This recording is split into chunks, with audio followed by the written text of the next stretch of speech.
जिस तरह से नीतीश कुमार की सरकार रचनात्मक राजनीति करती है, तेजस्वी यादव उसके कभी विकल्प नहीं बनता। अब उनकी पूरी करारी हार हुई है, तो तेजस्वी यादव को अभी अपने हार की समीक्षा करनी चाहिए।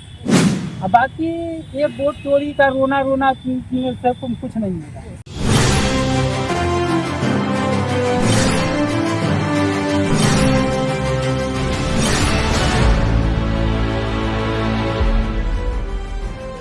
नमस्कार, मैं हूँ आपके साथ प्रीति और आप देख रहे हैं स्टार टीवी बिहार। देखिए, बिहार में एक बार फिर से एनडीए सरकार का गठन हो गया है। तमाम मंत्रियों के बीच विभागों का भी बंटवारा जो है वो हो चुका है। सभी मंत्री अपना अपना पदभार ग्रहण अब कर रहे हैं। लेकिन इसी बीच अगर हम तेजस्वी यादव की बात करें तो जिस तरह से इंडिया गठबंधन की करारी हार इस बार चुनाव में हुई है, उसके बाद से ही तेजस्वी यादव नदारद दिख रहे हैं। वो कहीं भी जनता के बीच हो या फिर मीडिया में भी किसी भी तरह का बयान वो नहीं दे रहे हैं। अब ये सवाल उठता है कि आखिर भाजपा नेता जो लगातार कह रहे थे कि चुनाव के बाद तेजस्वी यादव और राहुल गांधी विदेश यात्रा पर निकलेंगे, जो ये तंज कस रहे थे, कहीं ये सच तो नहीं। तो इस वक्त हम गांधी मैदान में मौजूद हैं। आइए इस पर जानते हैं लोगों का क्या कहना है। क्या लगता है आपको कि तेजस्वी यादव की जिस तरह से इस बार हार हुई है राजद पार्टी की खास करके, ऐसे में तेजस्वी यादव अपने घर में है, क्या उनको बाहर निकलना चाहिए? बिल्कुल, उनको बाहर आना चाहिए, जनता के बीच आना चाहिए और जनता का हाल चाल जानना चाहिए। क्यों हारे, किस जो वजह से हारे, इसको जानना चाहिए लोगों को। इस पर मंथन करना चाहिए, जरूर मंथन करना चाहिए। जी। अभी एनडीए की सरकार बन गई है बिहार में, आपको क्या उम्मीदें हैं कि अब बिहार में क्या कुछ होगा विकास के तौर पर? बिहार में लोगों में हर ओर से विकास होगा, जो भी विकास होगा और ज़्यादा बढ़ेगा और आगे जाएगा। नीतीश कुमार पर भरोसा है? बिल्कुल नीतीश कुमार। अच्छा, गृह मंत्रालय जो करीब 20 सालों से नीतीश कुमार के पास था, वो गृह मंत्रालय जो है भाजपा के खाते में चला गया है। सम्राट चौधरी गृह मंत्री बन गए हैं। तो अब क्या लगता है कि जो काम नीतीश कुमार के पास जब वो विभाग था, तो जिस तरह से काम होते थे बिहार में, सुशासन की सरकार हम लोग कहते थे, और उससे सम्राट चौधरी निभा पाएंगे क्या? बिल्कुल, उससे अच्छे अवसर शायद आगे उम्मीद से अच्छा करें। अच्छा, बिहार में अगर पलायन की बात करें तो पलायन पर क्या लगता है, इस बार कुछ काम होगा क्या? बिल्कुल हो रहा है। हम लोग का यही बोलना है कि यहाँ से ना हो पलायन, तो पलायन बंद होना चाहिए और होगा बंद होगा। बिल्कुल होगा। तो लोगों का कहना है कि बिहार में जो सरकार बनी है, भले ही जो गृह मंत्रालय है वो सम्राट चौधरी के पास चला गया हो, लेकिन सम्राट चौधरी पर भी लोगों को भरोसा है। वो एक युवा चेहरा है और वो अच्छा काम करेंगे गृह मंत्री के तौर पर। आपको क्या लगता है कि तेजस्वी यादव जिस तरह से घर में है, उन्हें बाहर निकलना चाहिए? जो जिस तरह से वो चुनाव हारे हैं, उन्हें मंथन करना चाहिए इस पर? बिल्कुल करना चाहिए। और उन्होंने एक स्वराज की राह नहीं दिखाई और बाकी सब लोग दिखा रहे हैं स्वराज, मतलब अपना राज हो, तो यह होना ही चाहिए। और स्वराज आ रहा है, स्टार्टअप इंडिया आ रहा है, मोदी जी ला रहे हैं उस चीज़ को, तो वह एक बहुत ही सच में अच्छा है। और मेरा भी खुद का स्टार्टअप है, एंड देन फिर अटल इंक्यूबेशन सेंटर से हम लोग नॉमिनेटेड है, एंड देन फिर मोदी जी के ही कारण वो सब चीज़ आ पा रहे हैं कि हम लोग अभी स्टार्टअप्स को लेकर के जो है बहुत सिंसियर हो पा रहे हैं। स्वराज जो करके हम खुद एक जीता जाता एग्जाम्पल है। हम किसी पे निर्भर नहीं है, स्वराज पे बस निर्भर है। महात्मा गांधी का भी यही सोच था और बाकी भगत सिंह का भी यही सोच था।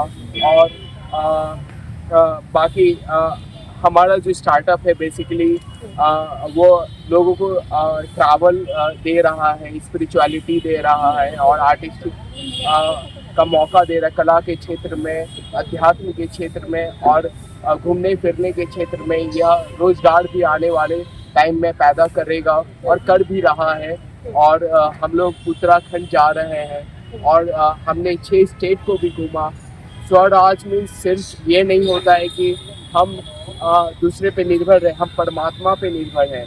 ये सब कुछ करने के लिए हम किसी पे निर्भर नहीं है, हम परमात्मा पे निर्भर हैं। और मोदी जी ये सब परमात्मा के भेजे हुए सदस्य हैं जो करके हमारे साथ दे रहे हैं। Thank you so much. करारी हार के बाद जब तेजस्वी यादव को अगर हम लोग देखते हैं तो तेजस्वी यादव अभी तक घर में बैठे हैं। आपको नहीं लगता है कि तेजस्वी यादव को अब अपने घर से बाहर निकलना चाहिए, अपनी हार को लेकर समीक्षा करनी चाहिए?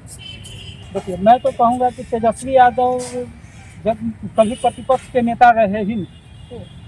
जिस तरह से नीतीश कुमार की सरकार रचनात्मक राजनीति करती है, तेजस्वी यादव उसके कभी विकल्प नहीं बनता। अब उनकी पूरी करारी हार हुई है। दरअसल विपक्ष की राजनीति की उनकी पूरी हार है। तो तेजस्वी यादव को अभी अपने हार की समीक्षा करनी चाहिए। अब बाकी ये वोट चोरी का रोना से कुछ नहीं होगा। मान लेते हैं कि कुछ फैक्टर वो भी हो सकता है, लेकिन वो एक छोटा फैक्टर है। लेकिन इन्हें अपनी जो है रणनीति पर विचार करनी चाहिए। जिनके पास EMI के बाद कोई वोटर जुटता नहीं है, इस बार तो Y भी टूटा और M भी टूटा, तो आखिर ये क्यों हो रहा है? तो ये सारी बातें समीक्षा से सामने आई। अगर तेजस्वी यादव ये चाहते हैं कि किसी दिन नीतीश कुमार कमजोर हो जाएंगे, NDA कमजोर हो जाएगी और हम सत्ता में आ जाएंगे, तब तो बड़ी मुश्किल होगी। क्योंकि इन्हें अगर रचनात्मक विपक्ष की भूमिका निभाना है, 76,000 करोड़ का मामला था, और जो हिसाब किताब का मामला था, पूरे चुनाव के दरमियान इन्होंने क्यों नहीं? क्या कहीं ऐसा तो नहीं है कि ये भी सरकार में थे, इनके टर्म वाला बकाया का हिसाब किताब CAG को नहीं दिया गया था? तो तेजस्वी यादव को मतलब आप तेजस्वी यादव पर भी सवाल उठा रहे हैं कि हो सकता है कि जब ये विभाग तेजस्वी यादव के पास था तो उस वक्त का ही ये मामला हो। हाँ, संभव है। अगर इस छुट्टी का मतलब क्या है? आज यह बताइए कि बिहार सरकार में कोई 79 बरस का जो है कि मंत्री बना हुआ है, चाचा विभाग ले लिया, कोई जो है कि 80 का है, कोई जो है कि 60 का है, कोई 70 का है। तेजस्वी यादव को आकर के समीक्षा करनी चाहिए मंत्रिमंडल की कि आखिर क्या कारण है कि एक मंत्री जो है कि 4 विभाग लिए हुए हैं। क्या 202 विधायकों में कोई योग्य जीत करके नहीं आए हैं? क्या आप नया चेहरा नहीं दे सकते हैं? मंगल पांडे पर इतने आरोप थे, उनको मंत्री बना दिया गया। सम्राट चौधरी पर भी आरोप थे, श्रवण कुमार पर आरोप थे, विजय चौधरी पर भी आरोप है। सम्राट चौधरी पर आरोप की बात आप कर रहे हैं। 20 साल से जो गृह मंत्रालय नीतीश कुमार के पास था वो सम्राट चौधरी के पास चला गया है। तो जब खुद ही उनके ऊपर आरोप है तो आपको क्या लगता है कि वो कैसे जिम्मेवारी अपनी? जो देखिए, टेक्निकल चीज को समझिए। बिहार में गृह मंत्रालय के स्वरूप को थोड़ा समझना है। ये महाराष्ट्र की तरह बिहार नहीं है कि गृह मंत्रालय के पास सब कुछ है। यहाँ पर जब तक कार्मिक, निगरानी और सामान्य प्रशासन के साथ गृह नहीं होता है, तो ये जो है कि मिसफायर करने वाला कारतूस है। सम्राट चौधरी ज्यादा से ज्यादा क्या करेंगे? सिपाही, हवलदार, थाना प्रभारिया और इंस्पेक्टर का तबादला कर सकते हैं। एक DSP का ट्रांसफर थोड़े ही कर सकते हैं, ये सारा सामान्य प्रशासन विभाग करेगा। एक DSP के ट्रांसफर के लिए इन्हें जो है मुख्यमंत्री के पास जाना होगा। तो यह गृह मंत्रालय एक परसेप्शन वार है। भाजपा को यह लग रही है कि चलिए नीतीश कुमार की एक चीज छीन लिए, तो दरअसल ये इस सरकार के हित में नहीं। और जिस ढंग से परसेप्शन वार शुरू हुआ है, ये NDA पिछले जो अब हम 3-4 चुनावों को देखते हैं और उसके बाद जो सरकार बनी है, ये पहली बार इस ढंग से खींचतान मैंने देखा है। अच्छा, एक और सवाल है मेरा कि भाजपा जो है, भाजपा के पास 89 सीट है, ठीक है, और JDU के पास 85 सीट है। मुख्यमंत्री का चेहरा बनाया गया नीतीश कुमार को। नीतीश कुमार ने अब शपथ ग्रहण भी कर लिया है, नीतीश कुमार मुख्यमंत्री बन गए हैं। बावजूद अब ये सवाल उठता है कि बड़ी पार्टी होने के बावजूद भी हमेशा मुख्यमंत्री नीतीश कुमार को क्यों बनाया जाता है? क्या भाजपा के पास कोई नया चेहरा नहीं है, ऐसा चेहरा नहीं है जिसका जो पहचान और राष्ट्रीय स्तर पर हो? हम बात 2005 से शुरू करें। 2005 में नीतीश कुमार के नाम पर बदलाव हुआ। 2010 में जो प्रचंड बहुमत आया वो नीतीश कुमार के नाम पर। 2015 में कि भाजपा से गठबंधन टूटा था और महागठबंधन में नीतीश कुमार थे, तो भाजपा की करारी हार भी हुई जब नीतीश कुमार उनके साथ नहीं। अब आइए 2020, क्लाइमेक्स सीन यही है कि 2020 में भाजपा को हम ये कहेंगे कि वह डबल पार्टी के रूप में चले। एक तो नीतीश जी के साथ गठबंधन करके लड़ी और दूसरा गठबंधन उसका चिराग के साथ था। आप उस समय उठा करके देख लीजिए, बहुत तेरे नेता जो है कि बीजेपी के चिराग के टिकट लेकर के लड़ रहे हैं। उसके बावजूद भी जो बीजेपी की दूसरी जो ताकत है, इनकी अपनी ताकत यही है कि एक विधायक नहीं जिता पाए चिराग के साथ, और ये कितना 73 या 79 पर आकर के सिमट गए। नीतीश कुमार को बहुत भारी डैमेज हुआ, 43 सीट पर सिमट गए। लेकिन उस समय दिक्कत यह थी कि भाजपा की सरकार बन ही नहीं।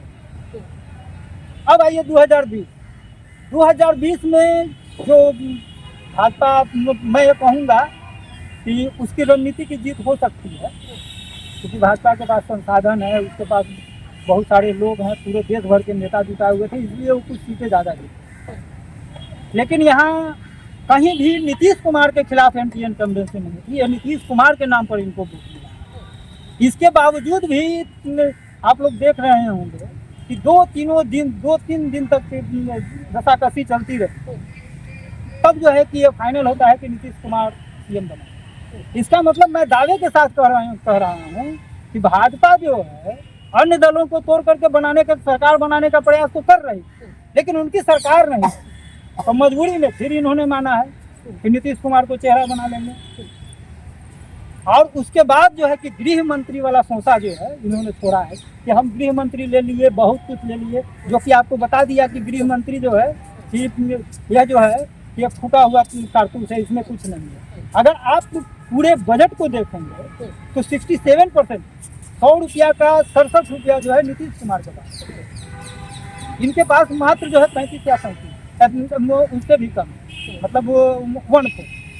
यानी कि जितने भी विभाग मुख्यमंत्री नीतीश कुमार की पार्टी के पास है, उनका बजट जो है वो ज्यादा है भाजपा के मंत्रियों से, बहुत ज्यादा है। मतलब जो डाटा है उसके हिसाब से हम कह सकते हैं कि लगभग 65 से 67% के बीच है। भाजपा के पास 25 से 27% के बीच है। तो इस तरह से आप देखेंगे तो बड़े भाई की भूमिका में अभी भी नीतीश, हाँ नीतीश, एक परसेप्शन वार इन्होंने शुरू किया है, लेकिन एक परसेप्शन वार मैं फिर कह रहा हूँ, ये सरकार के लिए खतरे की धमकी है। और ये मुझे नहीं लगता है कि जिस ढंग से तीर खींचातान है ये लोग सरकार 5 साल चला पाए। अच्छा, ऐसे आप? हाँ, मैं एकदम आश्वस्त हूँ, ये सरकार नहीं चली। चलिए, हमसे बातचीत करने के लिए आपका बहुत बहुत धन्यवाद। तो आपने सुना, लोगों के अपने अपने विचार हैं, चाहे वो तेजस्वी यादव को लेकर के हो या फिर नीतीश कुमार को लेकर के या भाजपा को लेकर के। लोगों का साफ तौर पर कहना है कि भले ही गृह विभाग जो है वो नीतीश कुमार से छीन गया हो, लेकिन अभी भी बिहार में सत्ता की चाबी तो नीतीश कुमार के पास ही है, और बड़े भाई के भूमिका में भी नीतीश कुमार ही है। तो इस वक्त रिपोर्ट में फिलहाल इतना ही, मुझे दीजिए इजाजत, लेकिन देखते रहे स्टार टीवी बिहार। धन्यवाद।